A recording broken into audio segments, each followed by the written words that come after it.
Welcome to Chump Change, everybody, the post show where we hear the truth behind the lies. I am once again joined by the cast of Noel, Josh, Hannah, and Christian as we hear some truths and celebrate more RVB goodness.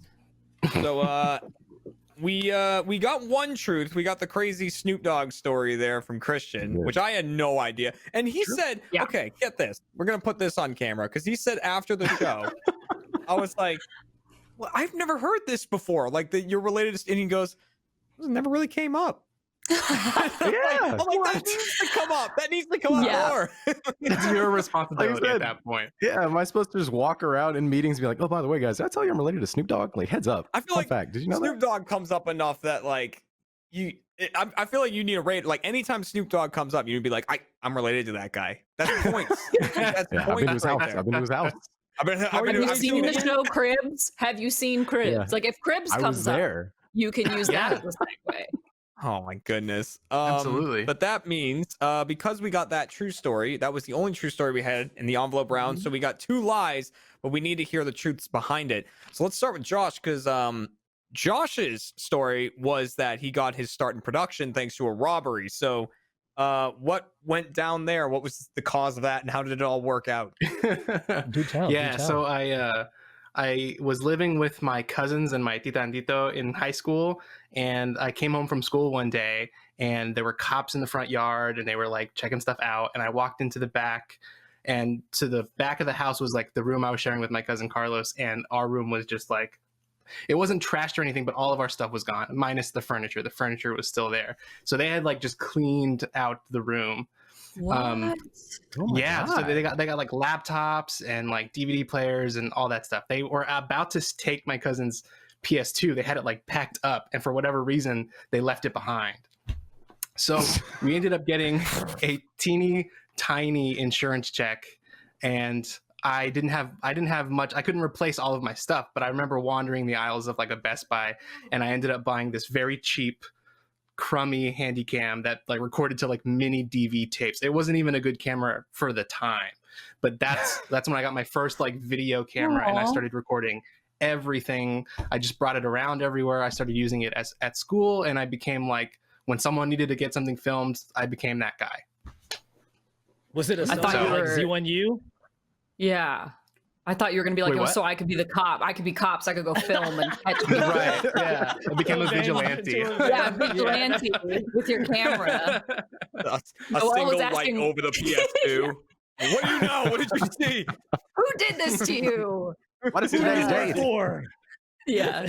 Oh my gosh. I mean, that's wild. It's a good thing to go off. So did you have any interest in video production before that moment, or you just saw the camera and you were like, this looks kind of cool, I want to try it out? Yeah, I didn't really. Like, YouTube was a big deal. Like, it was like 2006, 2007. So YouTube had just kind of started and was huge. And I didn't have any experience with it or like really interest in it other than just maybe like creative writing. So that was my first taste of like, recording stuff and making videos.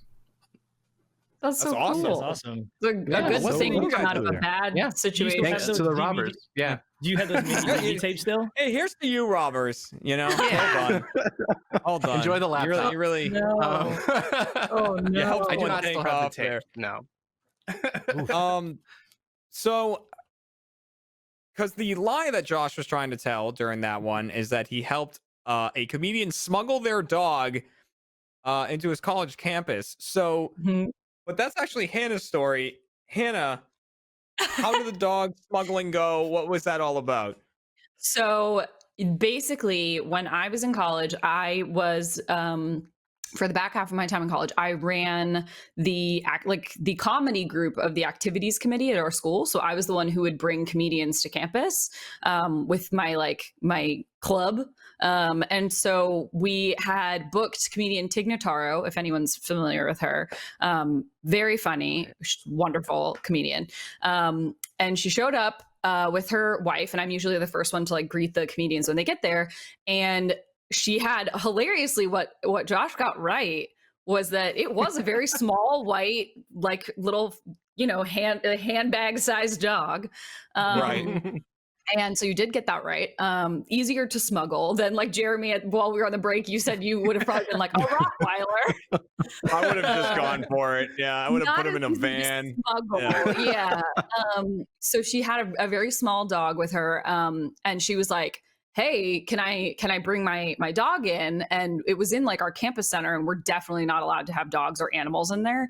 And I was like, yeah, we're technically not supposed to have them in here. And she was like, that's fine, I'll just hide him. Can I just put him in my coat, and can you just like sneak me in? And I was like, I guess I can, sure. And so she like tucked the dog under her arm and like hid him, and we went in and basically like got as quick without running to arouse suspicion, like went as quickly as we could to the green room, where she then like sat, let the dog run free. And then I was like, this is beyond my problem now. Like, I got the dog in. If someone comes in and is like, he can't be here, I got the dog in. That's all I could do.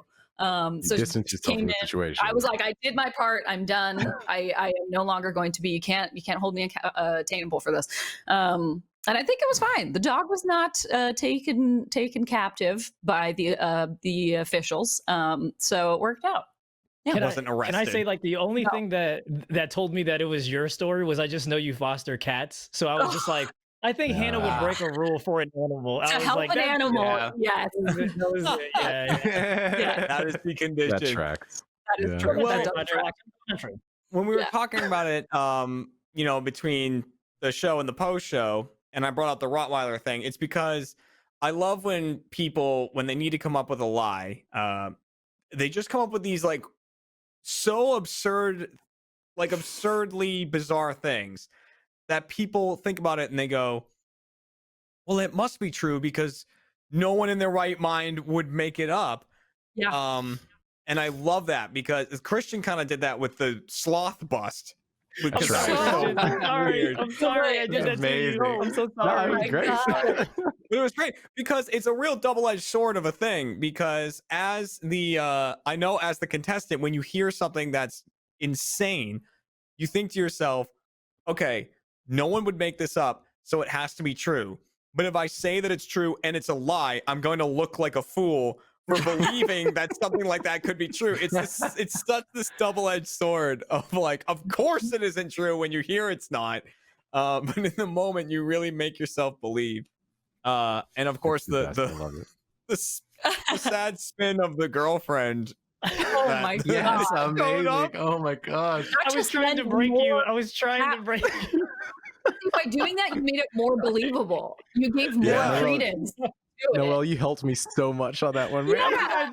I tried. I just tried. I was like, no, I want to know about this. I was like, what? You still have who wronged who? Who wronged who? Massive teeth. You still have feelings for her. That's my favorite part is like right when you asked the question, not only were your teeth massive because of the thing, but your eyes got huge. Like you were really open wide to ask that question. Oh my god. Oh man. Of course, I want to thank you guys again. That was a really, really fun episode. Thank you for being Wigginsbotham for that one. That added a whole new layer to the show. At your service. Way more committed. Yeah, I did asked, not think you were going to commit Next that time long. I'll workshop this bit. Next time I will do my best. It was perfect. I'll flesh it out. We came up with the cast and we were like, hey, let's have Noel be the contestant. And so I messaged him, asked if he was down. He said yes. The next day he asked me, he's like, hey, I have a bit. I bought a Sherlock costume. I already bought it. Can I please wear it on the show? I already have it. He already bought it. It's already purchased. It's on its way. I'm doing it. Yeah. If you say no, too bad. Just too bad. Chump doesn't have a lot of bits very often. I know, like, shows like On the Spot got into the bitty territory, but like, we got Wigginsbotham here. We had Kerry with his I Have Notes shirts, and then just Eric as a whole. Like, that's kind of the bits that we've had on the show. And it was kind of like a Halloweenish type episode. Halloween's in a couple of days, and I was like, that's it. I'm gonna be Sherlock Holmes. Perfect. It is Halloween, and Mid-Atlantic. Yep. Yeah, in the Mid-Atlantic / English, whatever it is. More money she wrote than anything else. But of course, to everyone watching, yes, have yourselves a happy and safe Halloween. If you're in the U.S., make sure you vote because that's That's coming up real quick, and that's another important thing right now. And you know, just to really hammer it home, reminding people, RVB0 premieres on November 9th on roosterteeth.com. And from everything I've seen, it looks awesome. And you can look forward to hearing more from all of these beautiful people in that show. So thanks for joining for Chump Change. Yeah, thanks for joining, guys. And hopefully we have you on the show again sometime in the future. And it was nice to not be a chump. I like not being the chump. It feels good. Nice. Good feeling. Winning feels nice. Yeah. I don't know. He looks like a winner to me. All winners at this point? Look at that winner. Oh boy. Oh God. So all right. good. See you later, everybody. Thanks for joining. Bye, guys. Well done, old boy. Well